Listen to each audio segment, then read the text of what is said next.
The world of Leviathan is defined by the division of two very different paths of technology, both very different from our real life and history: genetically engineered animals and walking vehicles.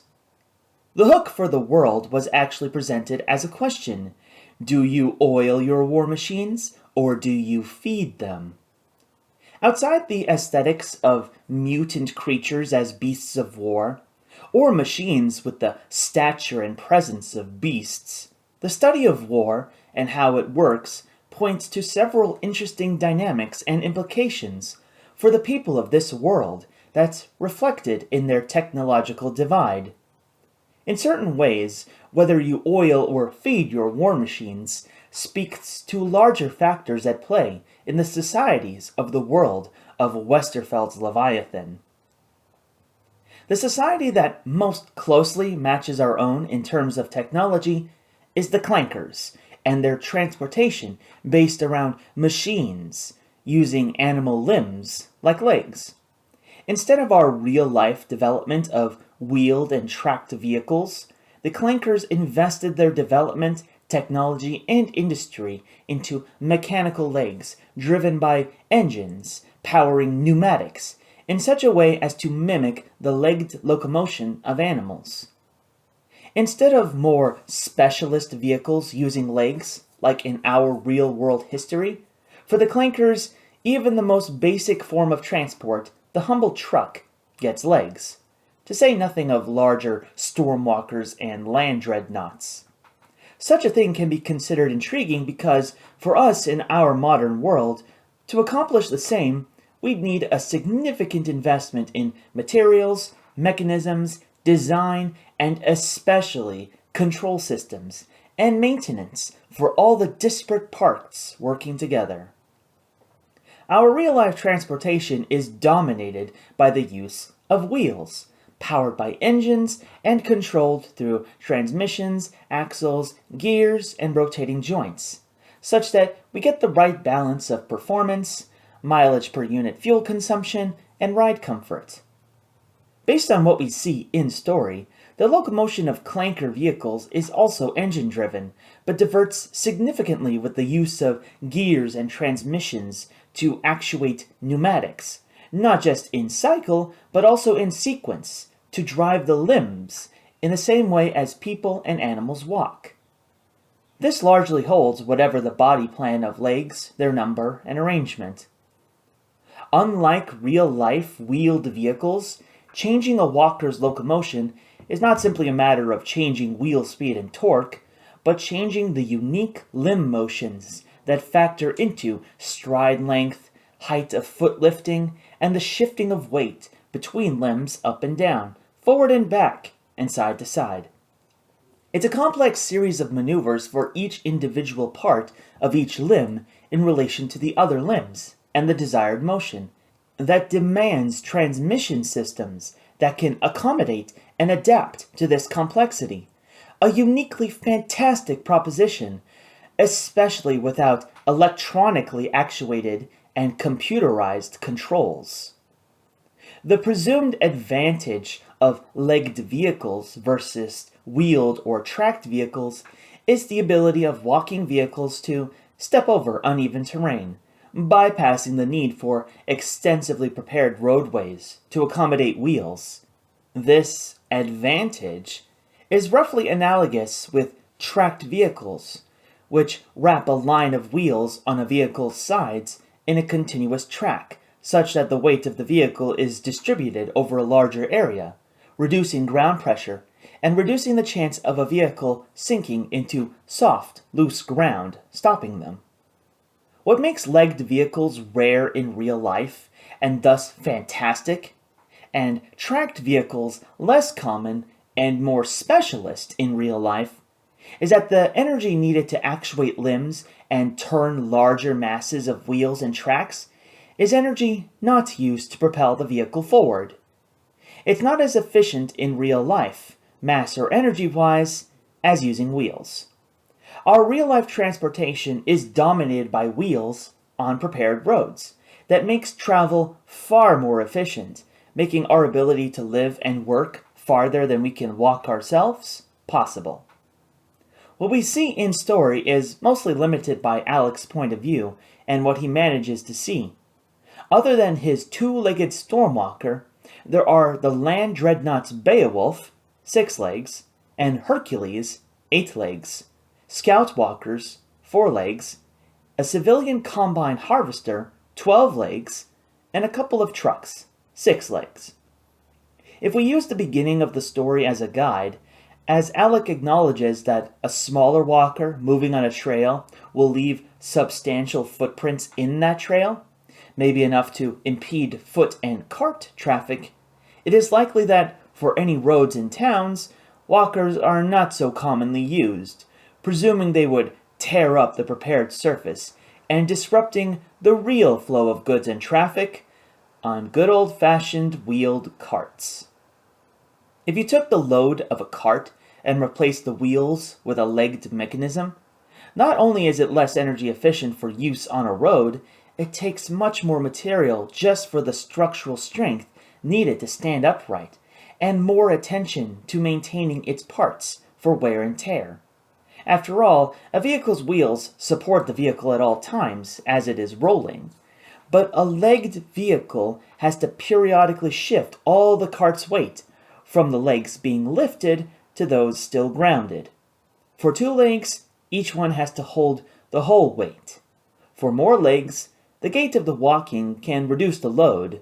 For 4 legs, 1 step at a time shifts the weight 3 ways before touchdown.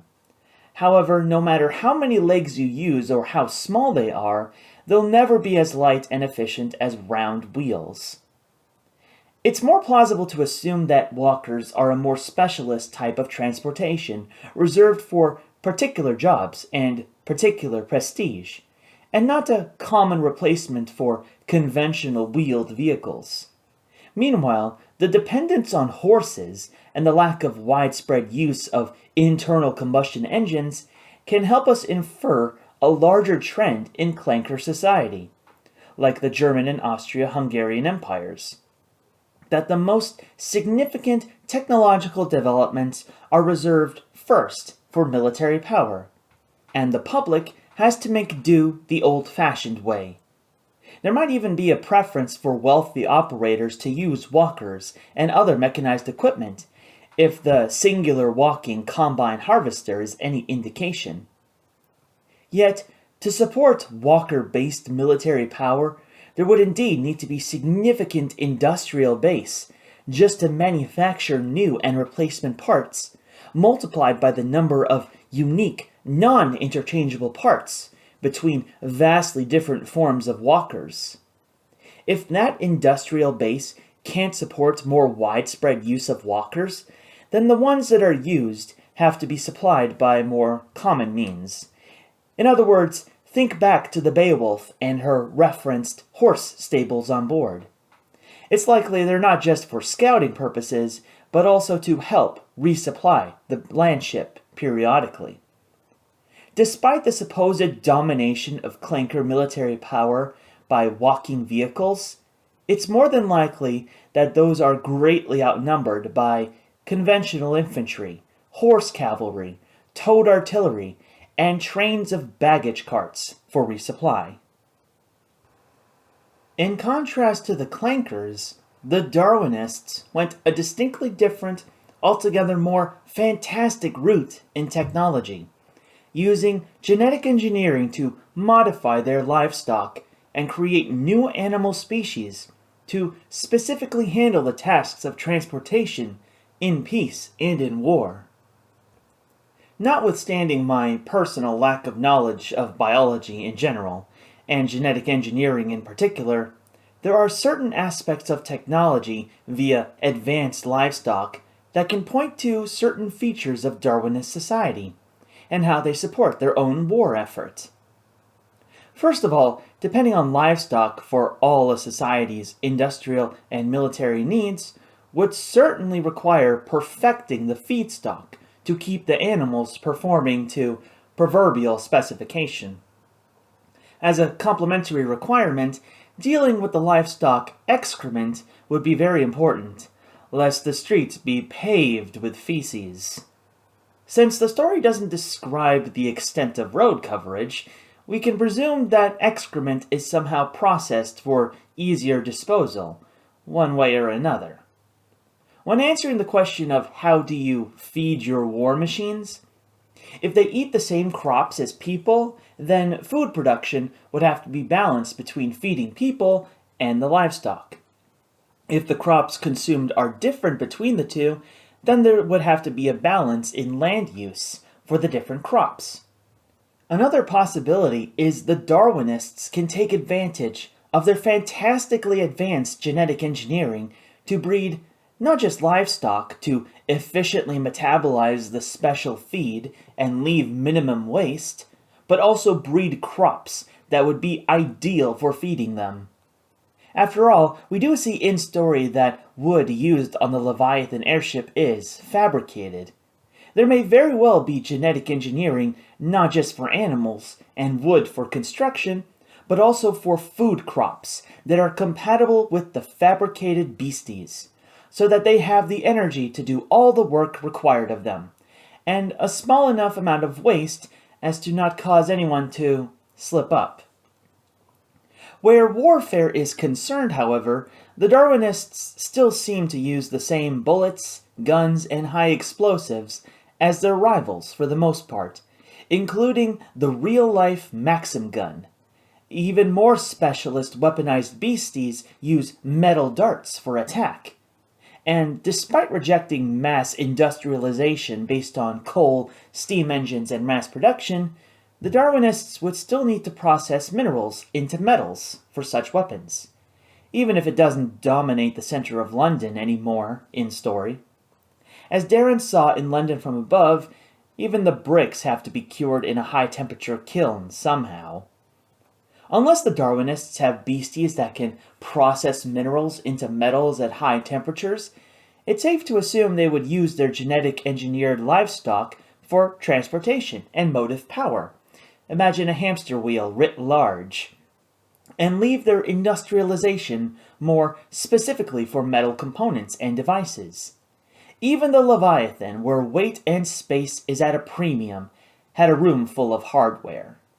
Suffice it to say, despite a lacking appendix of taxonomy for the beasties in story, there is a number of references to animal-drawn carts, even all-terrain carts, which would be relevant to the Darwinists' ability to wage war, specifically to transporting and supplying armies on a given field, far afield. Depending on the availability of roads and their condition, having livestock that are uniquely strong and can draw supply carts a long distance with less demand for feed would be a great advantage. It would be an even greater advantage where the beasties of burden can resupply on the local crops, genetically engineered or not. Of course, as an army travels on its stomach, it requires that there be food available where they go, either local or by supply line. When the Leviathan was stranded on a glacier, there was no food with which to recover its strength. It follows that the ability of Darwinist military forces depends on the local climate being hospitable and full of necessary flora and fauna. This would be an exploitable disadvantage, provided the Darwinists don't exploit another possible advantage of their genetic engineering, something that could make up for their unspecified ability to directly fight their enemies in a less than mechanized manner. In Westerfeld's Leviathan world, history is playing out up to the point of World War I, and it's just breaking out as the story progresses. However, we are not privy to how the war is being fought, especially compared to our real-life knowledge of that war.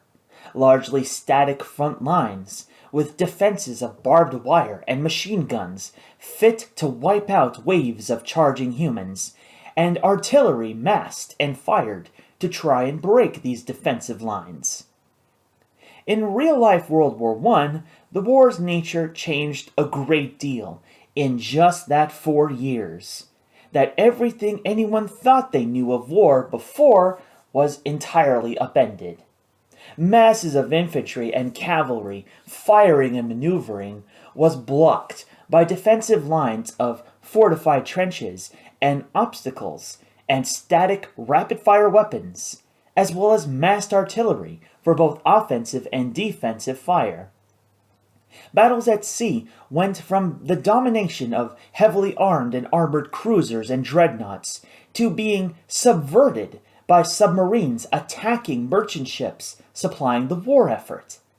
And air power got its start as for supporting armies and artillery to establishing its own competition with enemy air forces for dominance over battlefields, and even reaching far behind the front to attack centers of production and population, cutting into battlefield supply. Not least of which, the development of combat vehicles, armored against bullets and artillery, broke the dominance of static defensive lines to allow some army advancement again before war's conclusion. Besides the changing technology of war, World War I represented a truly expansive scope of war, as the people and resources of imperial colonies on both sides were mobilized en masse to support their patron countries in war.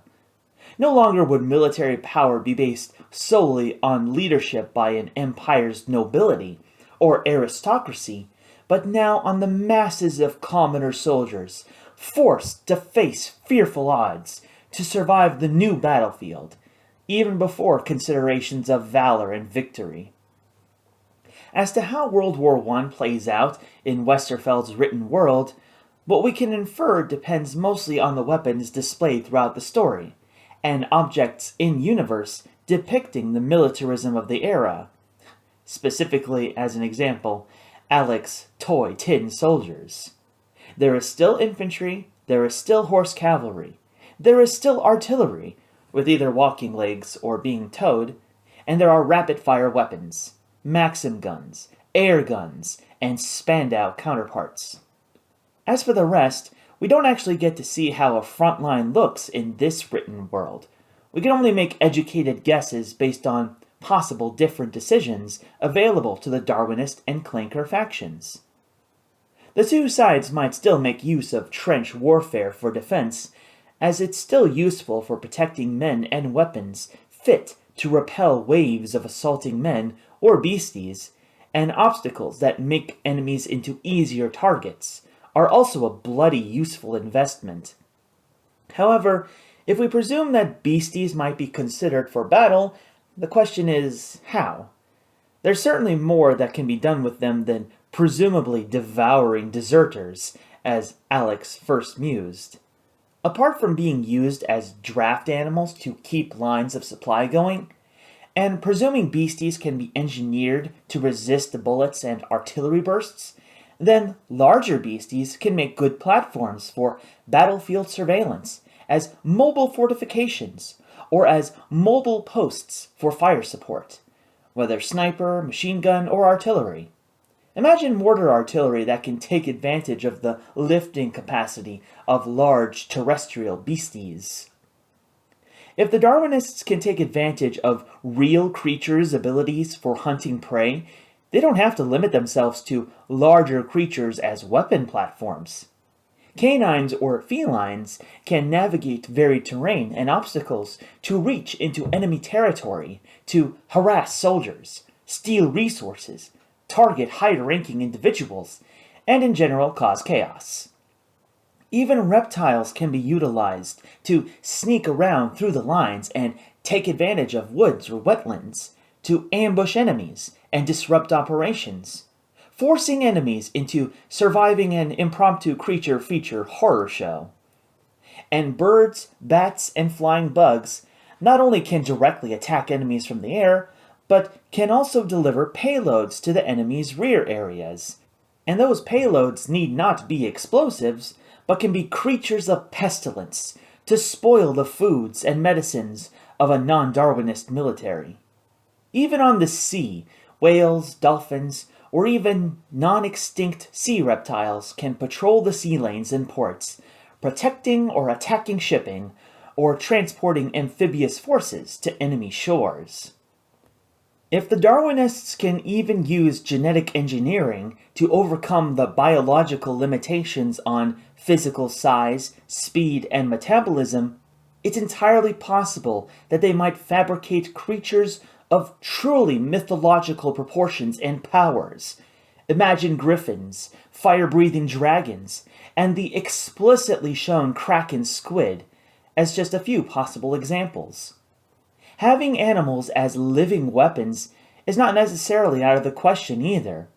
There are plenty of hydrogen breathers mentioned in story that, if made compact and fed an energy-dense food as fuel, can be turned into incendiary weapons, presuming they're not needed for the production of refined metal.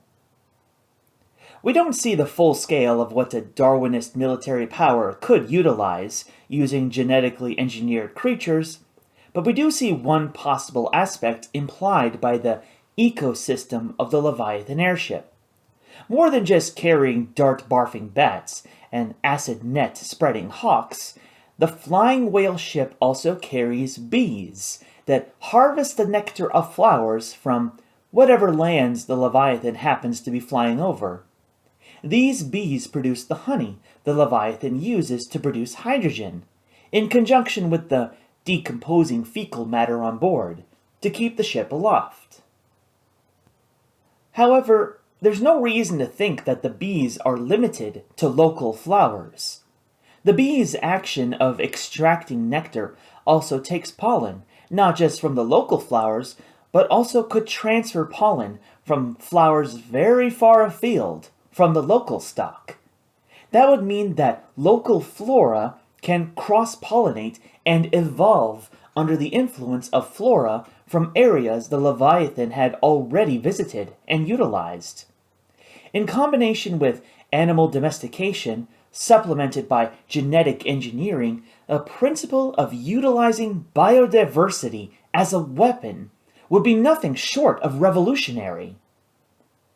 According to the principles of domestication, natural flora and fauna are changed through selective breeding to provide the greatest resource and utility for humans. Of course, not all flora and fauna are fit for this purpose. With research, one will find that creatures most suitable for domestication are those that can be fed, the less picky the better, those that can be friendly enough and sociable enough to respond to human interaction and follow humans' lead, and also reproduce themselves and mature fast enough to make up for consumption and losses. On the flora side, the best species to turn into crops are those that can handle the most diverse climate conditions, resist blight, and convert the available nutrients into the most possible calories for consumption, for as little energy as possible. What the combination of the Leviathan and its cross-pollinating bees means for biodiversity is that wherever the Leviathan goes, it can drive the evolution of local flora, and by extension fauna, to be better suited for fueling the beasties of the Darwinist military. Imagine invasive species as a strategy of imperial conquest. All that's needed is for the bees to be fabricated or programmed to find pollen of the flora most suitable to becoming invasive in other ecosystems, and just by acting to refuel the Leviathan, it facilitates environmental changes that make refueling easier, both for itself and for fabricated beasties to come thereafter. The Leviathan then would not only be a weapons platform, but also a nascent terraformer, transforming local ecosystems, essentially destroying the local biodiversity in favor of propagating its own, to facilitate the military might of the Darwinist empire. If this is still confusing, just remember that in real life, our shipping, both military and commercial, is constrained by where they can receive that fuel, not to mention service and maintenance. That's why seaports and harbors are protected centers of military power projection.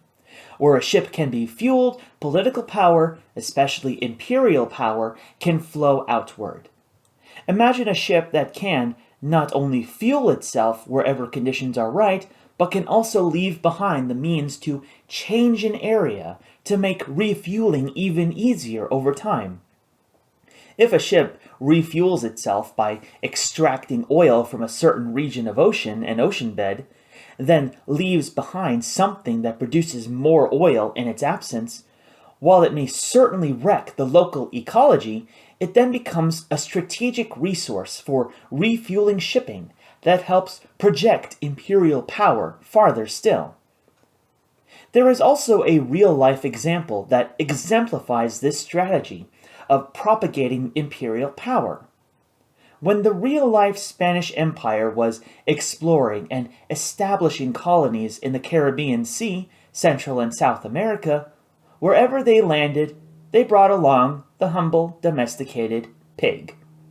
The Spanish would let loose breeding pairs of pigs, knowing that when they returned, more pigs would be available as a local food source.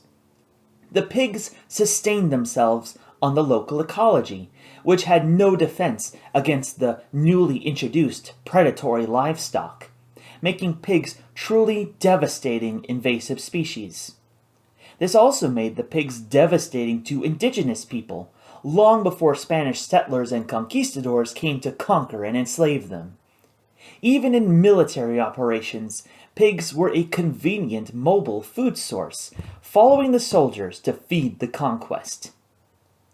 Throughout the story, the characters extol the virtues of natural philosophy as important for supporting human society, and in our modern context, it's roughly analogous to the recognition of environmental protection as necessary for preserving the health of humans and society.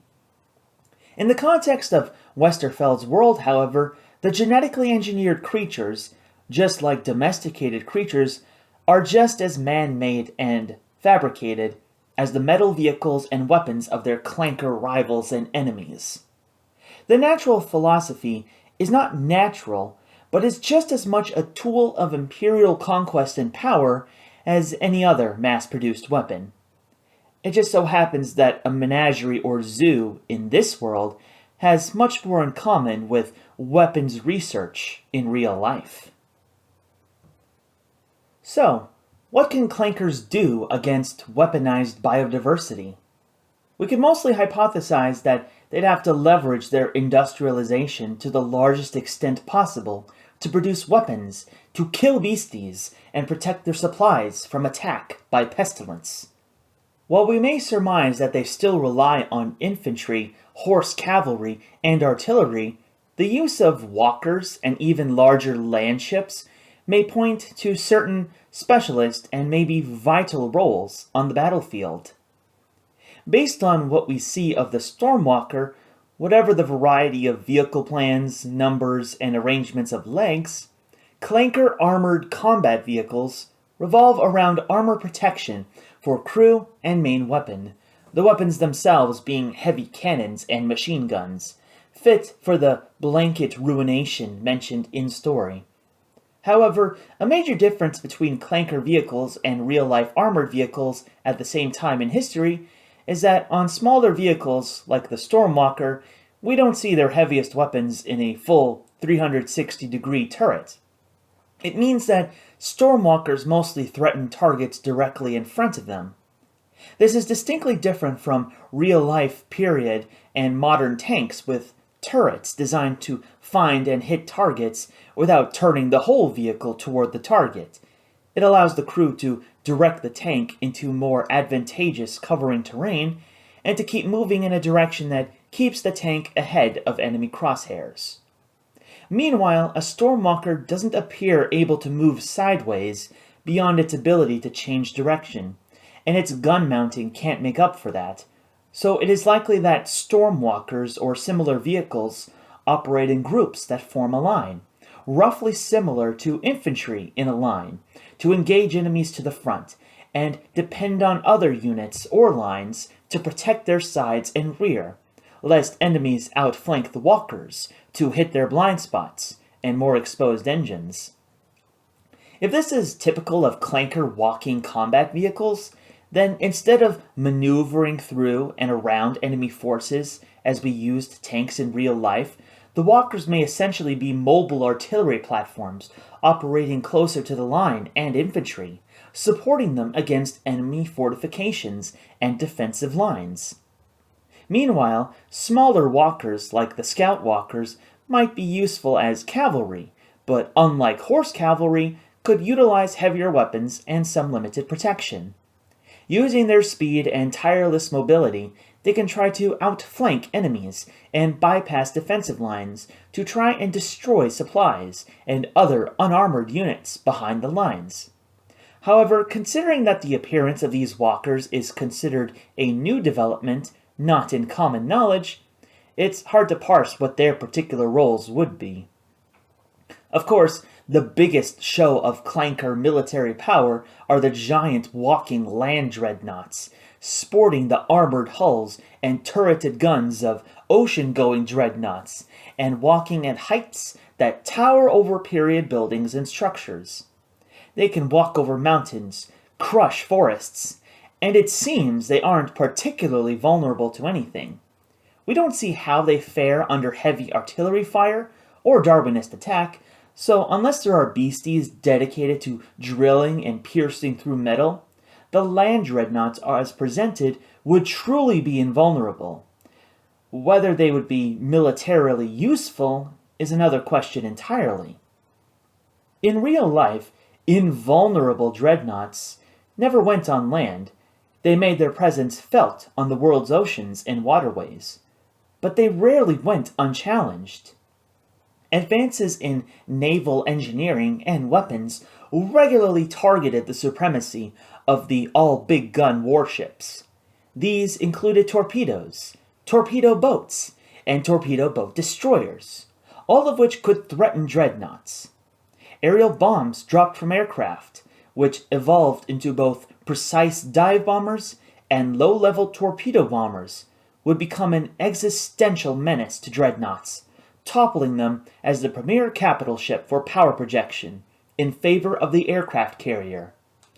Even before that point, dreadnoughts, like any warship, could also be vulnerable to shore-based artillery if they got close enough. As for a dreadnought on land, barring the real-life limitation of legs strong enough to both uphold and walk the vessel, or the ability of the ground to not sink under the immense ground pressure, torpedoes may not be a factor, but artillery and aerial bombs remain threats to dreadnoughts.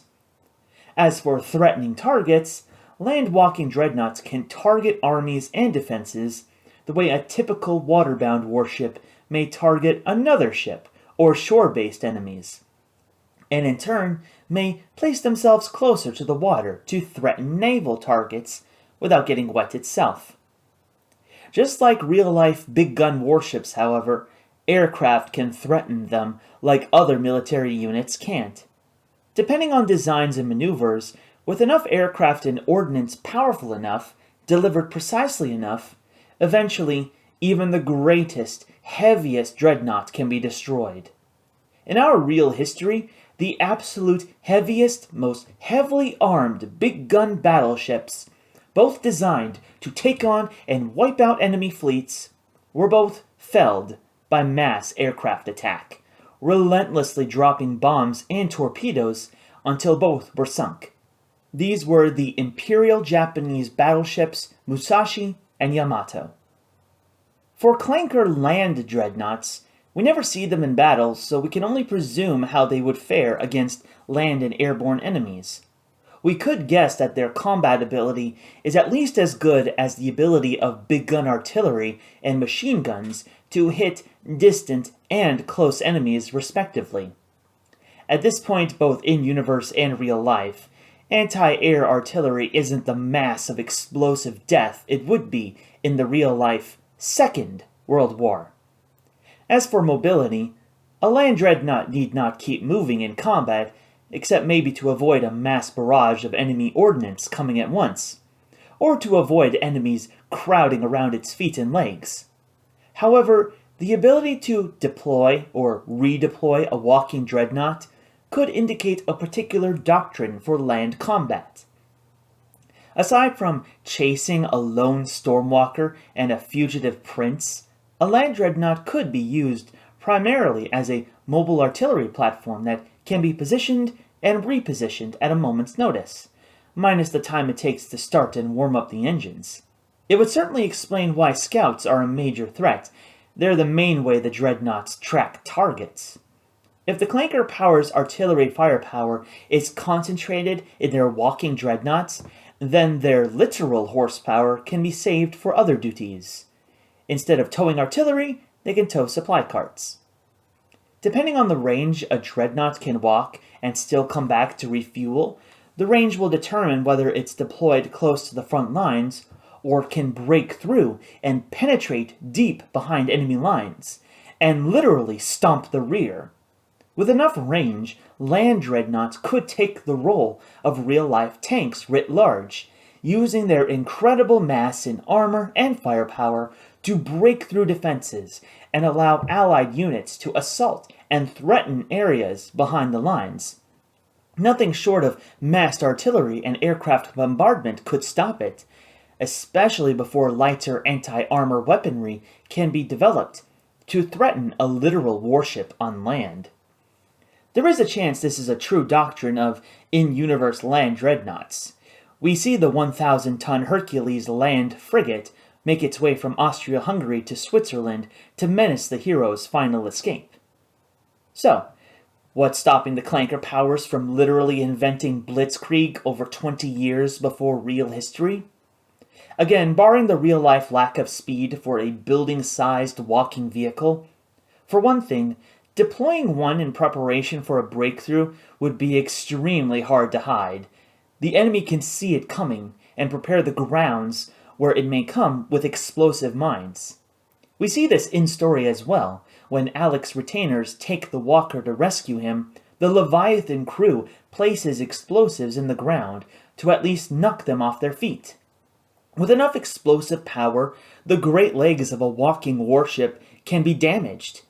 Even without a direct blast underfoot, the damage can compromise the walker's ability to walk. Assuming it's not toppled over and its crew assaulted, it would have to limp back for repairs. Even if a walker dreadnought isn't knocked off its feet, it might still be threatened by enemies coming close, because if an enemy manages to be bullet resistant or too small or fast to hit, it can threaten the warship by getting close and attacking its legs, or attacking the crew, coming on board with men or even beasties in a boarding action. Depending on how large and fast Darwinist beasts of war can be, a land dreadnought might only survive an encounter by never getting close to one or a mass of smaller ones, and being defended by allies at close range. So a walker dreadnought may very well need substantial close-range support and defense before it goes charging into an enemy line or formation. And if Clanker industrial capacity can only support a smaller number of walkers and landships compared to armies of fighting men, then there's plenty of incentive to keep the landships defensive, nearer friendly territory and sources of fuel and supply, supporting the armies with long-range artillery fire and staying close to protection against beasties. Considering the substantial expense required of industry to support a number of walkers versus equal or larger numbers of wheeled vehicles for a war on land, and the military culture that demands that nobility and aristocracy lead men into combat, it's very likely that the landships are used as an extension of the concentrated political power of the Clanker Empire's noble houses and their retainers, and in a way can be thought of as more mobile forms of medieval castles. One way to think of landships as more mobile castles is that they could hold and protect, to a great extent, the most important assets to a war effort, important people that cannot be lost to combat under any circumstance, and stores of supplies to be protected from Darwinist biological warfare. We see a smaller scale version of this when Alec flees the Empire's military, not just with his loyal retainers, but also a stash of gold, and a document that validates his birthright. Their destination is also a defensible castle, with stores to sustain them throughout the war. Obviously, the other nobility can't go to war by staying in their castles, so it seems likely that they essentially take their castles with them as walking dreadnoughts. One striking example of technological advancement is the Clanker's use of aircraft, more specifically the seeming all-metal airplanes that attack and bring down the airship Leviathan in story. Airplanes are mentioned throughout the story, but only during the attack on the Leviathan do we get a depiction of the aircraft from the book's illustrations.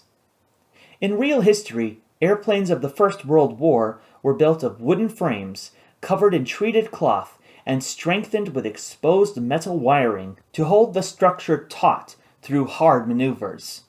By the end of that war, and up to the Second World War and beyond, wood, cloth, and wire gave way to all metal construction, not least of which because the use of lightweight metal could allow the aircraft wing and body structures to be larger, but also more aerodynamic and still physically stronger, replacing the thin wooden wings and exposed wiring and their greater aerodynamic drag with thicker metal wings and fuselages that can take advantage of more powerful engines that propel the aircraft to much higher speeds, a trend that wouldn't cease until the advent of the turbine jet engine.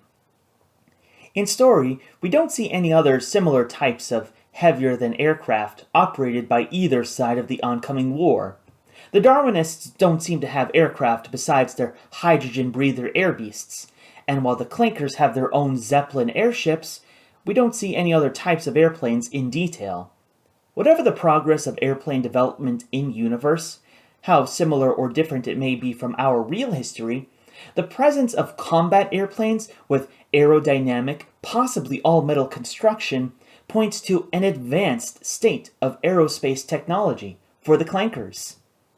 With all-metal construction and powerful engines, the Clanker Air Forces can take advantage of similar increases in range and payload capacity as aircraft achieved in real history, not only climbing higher to attack Darwinist air beasts, but also to fly from air bases farther behind friendly lines, to fight for air superiority over battlefields, or to go behind enemy lines to strike at strategic targets, just like in the real World War I. In that war, for the first time, civilians far beyond the front lines would know to fear aerial bombing, first from airships and then from airplanes. Whatever amount of Clanker industry may be bottlenecked as to the production of armored walking vehicles, they may have the capacity to greatly expand their air forces with metal airplanes that can each take the fight to their enemies, both in the air and on the surface. They could be especially useful in protecting the land dreadnoughts from terrestrial beasties and artillery, as well as bat and bird-carrying air beasts. Without advanced anti-air artillery, the airplanes may be the dreadnought's best defense against aerial bombing. Compared to the Leviathan, which has precious little lightweight aluminum to utilize, and the Darwinists in general being limited in their production of lightweight metal, the presence of metal-constructed aircraft points to the Clankers having a distinct advantage in metallurgy and material technology that they can use to advantage in making higher-performance aircraft in combat. In the real-life World War I, a period in 1915 called the Fokker Scourge occurred when the Imperial German Flying Corps took advantage of an advanced weapon placed on an advanced airframe, the Fokker Eindecker or monoplane, to decisively gain air superiority over Europe's battlefields. Additionally, in the real-life armistice that ended World War I, the fourth clause specifically identifies the transfer of a particular model of fighter airplane from the Germans to the Allies, the Fokker D-7. While the reasons are not given in the armistice itself, there's at least a couple of possible reasons why the Allies confiscated examples of this specific airplane. It was a uniquely tough enemy for the Allied airmen up to the end of the war, and they wanted to learn its secrets. It turned out that compared to Allied aircraft, the Fokker D-7 used a thicker airfoil, making for a stronger, more aerodynamic wing that didn't rely on drag-inducing external wire bracing to hold the airframe together. It was a great influence on aerodynamic design going forward.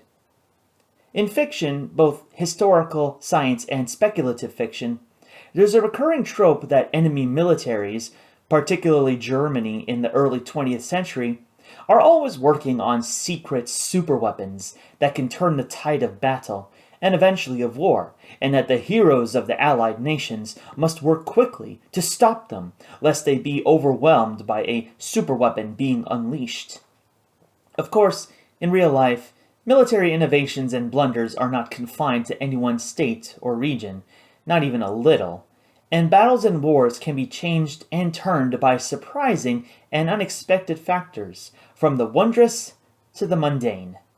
The fiction of German wonder weapons is usually to say, look how close we got to losing the war because of this advanced technology. It's a good thing it came too late to make a difference. Severely discounting the numerous and varied factors that go into starting, prosecuting, and ending a war. What's different in Westerfeld's story is that, based on a real-life understanding of military technology, tactics, strategy, and logistics, the fictional German enemy seems to be neglecting the trope requirement of bringing out the secret weapons too late, and are instead bringing them out at war's outbreak. From this perspective, the story is already innovating on some overdone cliches, and has more possibility for building the world out from this one adventure.